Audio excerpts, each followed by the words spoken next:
what is going to be on the agenda then for OPEC and friends?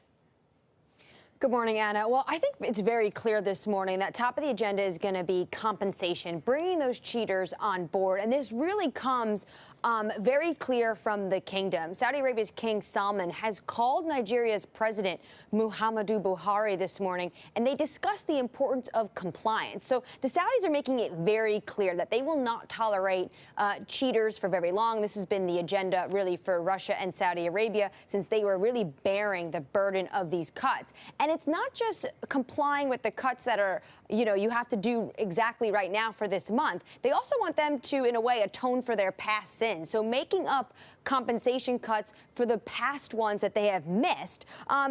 For Nigeria, they are lobbying to count one of their oils as a condensate instead of a crude. That might help them bring into line.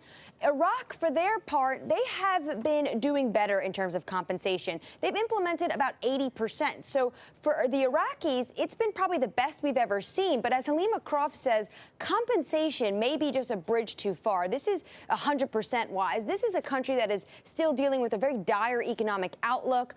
They are still dealing with the effects of war and sanctions. So for the Iraqis, it may be a bit harder, but it is clear that compensation and getting cheaters in line is on top of the minds of the kingdom, as well as the likes for Moscow. Yeah, so top of the agenda is going to be whether those who've not been playing ball will decide to do so. That's the supply side, Annmarie. What about the demand outlook then for oil?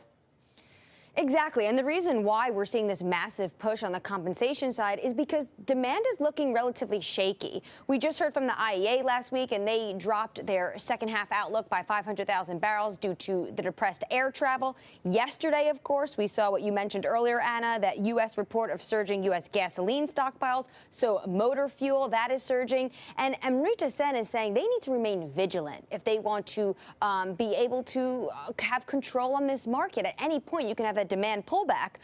So it's going to be a balancing act. These are shaky times in terms of the demand, and that is why we are seeing this maximum pressure campaign for every country to make sure they are complying at 100%.